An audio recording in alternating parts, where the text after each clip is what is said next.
When Japanese Minister of Finance Taro Aso and Bank of Japan Governor Haruhiko Kuroda met 2 weeks ago with other G7 finance ministers and central bankers in Bari, Italy, they were seeking consensus in a world where a single tweet can signal a new course in trade policy. At the 43rd G7 Leaders Summit to be held today and Saturday in Taormina, the new U.S. president will make his G7 debut. Under Trump's leadership, the U.S. has left TPP negotiations, and the U.S. Department of Commerce is currently threatening import duty taxes of over 200% to combat what it says is unfairly low-priced dumping of Japanese steel reinforcement rebar. While security concerns may top the discussion list at this week's G7 meeting, here in Japanese business districts like Tokyo's central Chiyoda ward, much of the concern is focused on protectionism and U.S. President Donald Trump's America First policy. On Wednesday in Tokyo, Columbia University Center on Japanese Economy and Business held a seminar to discuss where Japan and the U.S. are headed on trade issues.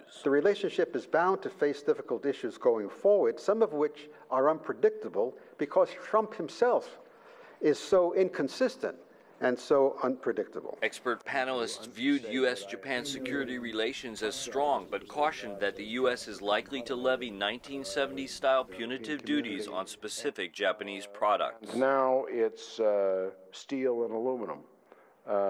Once again, the U.S. is seeking bilateral negotiations to reduce the U.S. trade deficit and, of course, not thinking of giving anything in return. Despite separating Trump campaign rhetoric from more moderated U.S. policy, panelists did not hold out high hopes for the multilateral agreements G7 was created to foster, based on the Trump administration's international negotiations to date. Nothing with respect to the WTO, nothing with respect to the Trade and Services Agreement, nothing with respect to the Environmental Goods Agreement. Steve Ross, CGTN, Tokyo.